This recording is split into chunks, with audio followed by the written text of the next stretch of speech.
Hey everyone, I hope you're taking it easy and your day has been great thus far. For this video we'll be going through a unbagging of Combat Patrol, issue number 16.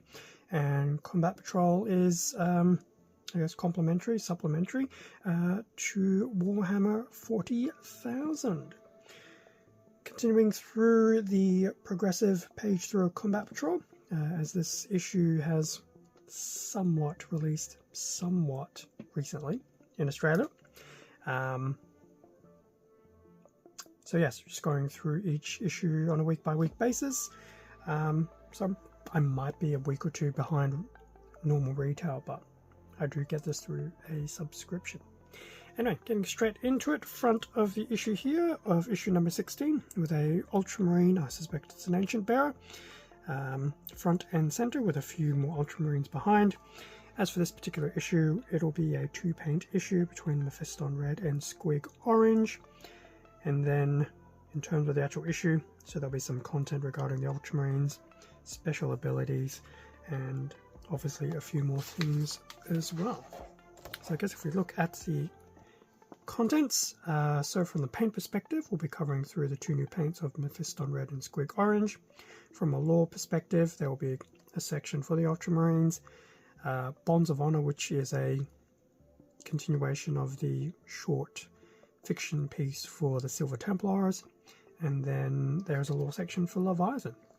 From a play side of things, we'll go through some special abilities, which potentially is null and void to a degree, thanks to 11th edition now pretty much live and active, and there will be a scenario for the Psycho Eater. I can only imagine what that means. So, how to paint, unloading with the Mephiston Red. So, a lot of this will be on the Terminator Captain, Crux Terminatus, piping, hilts, and things like that. This particular image mortifies me. I understand what it's trying to achieve, but maybe it's just me having painted like 20 years ago, I would have recoded that, but anyway, different time. Still going through the Mephiston Red, so still doing hilts of weapons, rebreathers, helms is now becoming a bit of a thing. I don't know why. It's, as I said, it's probably just me, and it's just a bit weird that you would just take the red directly to the blue. Understand why it's being done within the context of this magazine and everything, but I personally would have repainted it, or not even painted it blue. Anyway, still with the Mephiston Red for lenses, onto the Teleport Homer Light, and some more targeting optics on weapons. So Mephiston Red did get a significant bit of coverage for the Space Marines. So they're definitely getting there, and I will admit, after 2 to 3 coats, the Mephiston Red does look pretty okay on the cape. I personally wouldn't have done it the way that the magazine has suggested, but as I said, that is me. In terms of the Tyranids that we've had thus far, so they've started with the Squig Orange on wing membranes, weapons, and tendrils, followed by the Mephiston Red on, what do we have here, fleshy components on the barb gaunts, and yeah, that's pretty much it really. So the work in progress for the Tyranids, much shorter than the Ultramarines, but still gets the point across. The Tyranid Prime, with the extra paint added, does actually look pretty cool. Does need a bit more tone, but once again, this is only issue 16, and not every single issue came with paint. Going to the read side of things, there's a section for the Ultramarines. I don't usually read through these things, but looks to be a few sentences worth. 500 Worlds of Ultramar. Ha ha ha! If only you knew what was going to happen a few years later after the print. Nice image there of Robute Guilliman with the Ultramarines there. What appears to be against the Plague Marines, so probably around the time that Robute came back into the scene. So we still have some more information there. And yes, it actually does have a bit more information here about the 500 Worlds, the Death Guard, and Nurgle. Obviously, there's a lot more information about that. Going to the continuation of the Silver Templars fiction with part 4. Don't ask me what issues had the previous parts 1, 2, and 3. I do not remember for the life of me. Last section of the read, going over High Fleet Leviathan. I know Leviathan's become a bit of the mainstay. I have nothing against Leviathan. I do miss some of the other High Fleets in their colour schemes. But Leviathan does seem to become a bit of the poster child for the Tyranids these days. Which is fair enough. So it just has some little information here and there about Leviathan. A short little blurb here. What is it saying? High Fleet Leviathan is one among an increasing number of High Fleets, but it remains the most significant of their number. I'm not going to go reading through the rest, but basically High Fleet Leviathan is pretty much the largest High Fleet. Generally. But there's still a number of other High Fleets. Play side of things, so special abilities. What do we have here? Deadly Demise. I love Deadly Demise. One of these days I will explain. Feel No Pain, Ignores Cover. To be honest, most of these I don't think have changed too much, with the exception of Ignores Cover. I think that has had a bit of a change in 11th edition. On the other side we have Anti-X, and Devastating Wounds, and Shared Keywords. So just going through the special abilities, keywords, and what they basically mean. But yeah, I think for the most part, Ignores Cover is probably the one that's had the most change. In saying that, I actually haven't had a chance to really read through the 11th edition revised rules, so it's basically what I recall from slivers of information here and there.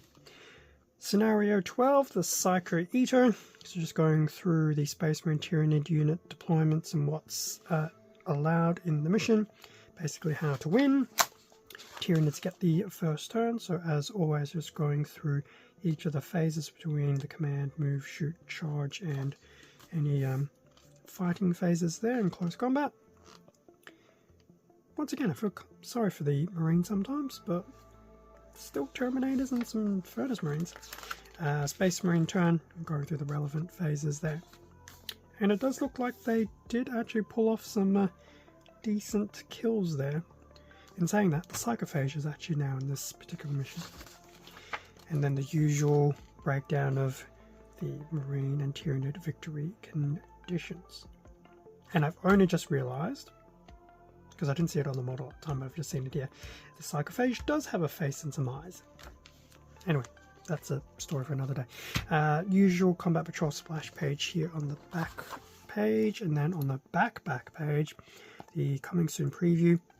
Now, we've already seen 17 and 18 thanks to issue 15, so we know it's a duo issue to give us a full squad of 10 Termagants and a River Swarm. And then after that, I think this may very well start... Actually, no, I take that back. It's not going to wrap up the Tyranids. There's still one more unit. At least one more unit. Similar to the Marines. Just one more unit before we flip over to combat patrols of other armies. So that's coming up soon. At least that's also the remaining 2 issues in my little 4-issue subscription blog. So that was page through of issue 16. What else was included? We also got 2 paints. Mephiston Red to my right and Squig Orange to the left. Mephiston Red I'm sure will get a decent amount of use. And the Squig Orange, time will tell. Obviously both still should be fairly alive, given that they are still sealed and still sport the Citadel colour branding. Yes, how times have changed since. Okay, so that brings us to the end of the page through of Combat Patrol issue 16. Obviously every few issues they're always paint based, so it's always nice to have some of these paints added. Even though I've been progressively rebuilding some of my paint collection via Vallejo, I still can't go wrong with the fact that, you know, I've got these Citadel paints also to fall back on as well, especially between Combat Patrol and Imperium, which, to be fair, it's probably the same colour twice over, so running out is probably not going to happen anytime soon. Anyway, that's enough for that. Thank you very much for watching this video. Feel free to do the whole like, comment, subscribe. If you enjoyed the content, it does help support the channel and I do appreciate it. feel free to check out Instagram and the YouTube community tab. I am trying to put some stuff up there with a little bit more regularity. Just keep in mind, it may or may not be Warhammer centric at a particular point in time. For now, anyway. With that being said, stay safe and take care, and I will catch you all in next week's video, which will be issue 17 of Combat Patrol, some of the other Warhammer content on the channel, or just something else on the channel in general. See ya.